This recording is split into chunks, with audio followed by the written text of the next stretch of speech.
योग शिक्षक संघाच्या वतीनं, विरंगुळा योग केंद्राच्या वतीनं, माझ्या स्वतःच्या वतीनं, माझी जी सगळी प्रतिष्ठानं आहेत, वसंत बायोटेक, रावजी फिटनेस, त्यांच्या वतीनं, आपल्या सगळ्यांच्या वतीनं मी आपणास गुरुपौर्णिमेच्या हार्दिक शुभेच्छा देतो. आणि आजचा जो महान दिवस आहे, या दिवशी आधी पतंजली गुरुच्या चरणी नतमस्तक होतो, रामदेव बाबाच्या चरणी नतमस्तक होतो. आज आपण सर्वजण योगा करतात आणि आपल्या वर्गाचं जे प्रेरणास्थान आहेत, आदरणीय पलिकोंडावर सर यांच्या चरणी सुद्धा मी नतमस्तक होतो. कारण आपला वर्ग टिकवून ठेवण्यामध्ये त्यांचा सिंहाचा वाटा आहे. दुसरे जे योग गुरु आहेत, प्रवीण सर, ते सुद्धा दररोज येऊन हा हॉल उघडणं आणि योग वर्गाचं सातत्य राहील याची काळजी घेणं, त्यासाठी त्यांना सुद्धा शुभेच्छा देतो, धन्यवाद देतो. दुसऱ्या आमच्या ज्या ताई आहेत, रंजिता ताई आहेत, अनुताई आहेत, आता यांनी दीक्षा घेतली आहे, वैष्णवी ताईंनी, त्या वट्टमवार ताई आहेत. आपण सर्व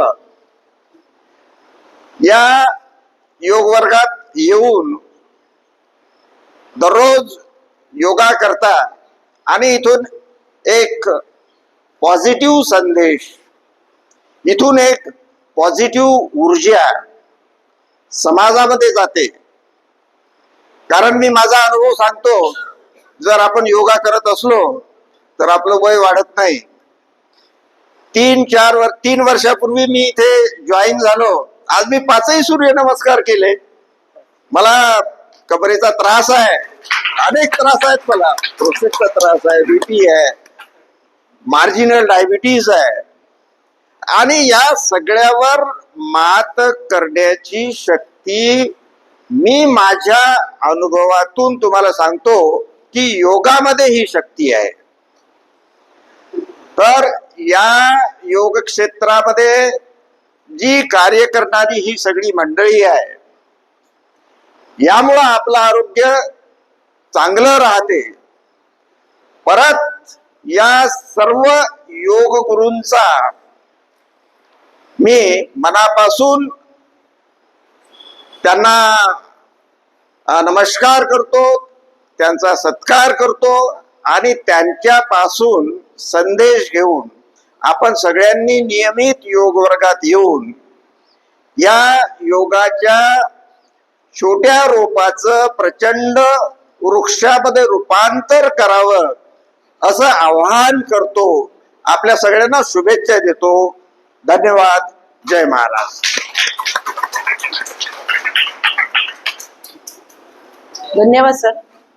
बोलता तुम्ही. आभार प्रदर्शन. आपल्याला प्रवीण मस्के सर मार्गदर्शन करतील अशी मी त्यांना विनंती करते. गुरुर ब्रह्मा गुरुर विष्णू गुरुर्देव महेश्वरा गुरुर साक्षात परब्रह्म तस्मै श्री गुरुवे नमः. आज व्यास पौर्णिमा. तर या ठिकाणी आज आपण महर्षी पतंजलीच्या प्रतिमेचं पूजन केलेलं आहे. तर स्वामी रामदेव बाबा यांना सुद्धा मी नतमस्तक होतो. आमचे योग गुरु पलिकोंडावर सर आणि फुके सर यांच्या चरणी सुद्धा मी लीन होतो. पलिकोंडावर सर सुरुवातीला माझं वय ज्यावेळेस 35 वर्ष होते, त्यावेळेस मला थोडे प्रॉब्लेम होत होते. मी सकाळी फिरायचो, त्यानंतर मी यशवंतरंग मंदिरावर जायचो. त्यावेळेस सर आशेगावकर शाळेमध्ये सकाळी योग वर्ग घ्यायचे आणि त्या ठिकाणी पांढऱ्या कपड्यामध्ये लोक दिसायचे. मी म्हणायचो, भाई पांढऱ्या कपड्यामध्ये लोक बसलेले आहेत, काय वानगड आहे. आम्ही सकाळी फिरायला जायचो. त्यानंतर मग रोजच दिसायचे मला, आम्ही रोजच जायचो. मग एक दिवस या विरंगुळा योग केंद्रावर ही इमारत नव्हती, फक्त शेड होतं. त्या ठिकाणी या ठिकाणी एक शिबिर लागलं होतं, 3 दिवसीय शिबिर. मग म्हटलं जाऊनच पाहू इथे काय आहे ते. मग या ठिकाणी मी आलो, 3 दिवसीय शिबिरामध्ये मी जॉईन झालो. त्याच्यानंतर मग वानरे मंगलम मध्ये मी जॉईन झालो. त्यावेळेस सरांचा रेग्युलर वर्ग होता. त्यावेळेस म्हणजे 2008 मध्ये जवळपास 5 ते 7 वर्ष एकच योग वर्ग चालला.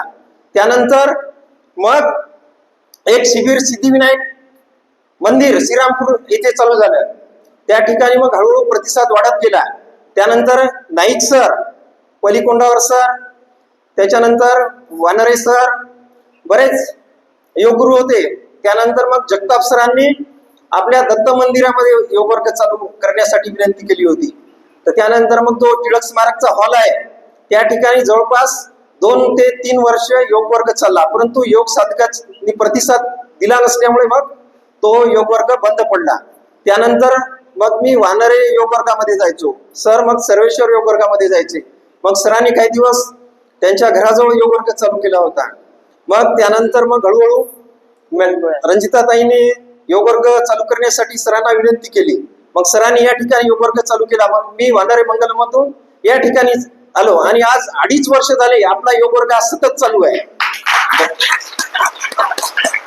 12 डिसेंबर 23 या दिवशी योग वर्ग आपल्या योग वर्ग चालू झालेला आहे. तर सरांमुळे खूप म्हणजे आरोग्यात सुधारणा झाली आहे. सरांचे उपकार मानावे तेवढे कमीच आहे. धन्यवाद. धन्यवाद सर. तुमच्या सगळ्यामुळेच हा योग वर्ग रेग्युलर चालतो आणि नवीन नवीन संख्या वाढत आहे. हे आपल्या योग वर्गाचं एक प्रगतीच म्हणावं लागेल. कारण रेग्युलर येणं आणि रेग्युलर शिकणं आणि योग गुरु चांगले असले तर त्या क्लासची संख्या वाढतेच असं म्हणायला काही हरकत नाही. आणि त्याच्यात आपल्याला 2 लेडीज शिकवतात, आपले योग शिक्षक 3-4 योगी शिक्षक आहे. आणि महायोग गुरु म्हटलं तर विलासपल्ली अखंडावर सर कधीच गॅप पडू देत नाही. एवढे सगळे शिक्षक अब्सेंट असले तरी सर बरोबर रेग्युलर वर्ग घेतात. सर बोल. मस्के सरांना इच्छा आहे, त्यांनी आपला ग्रुप फोटो घ्यायचा आहे.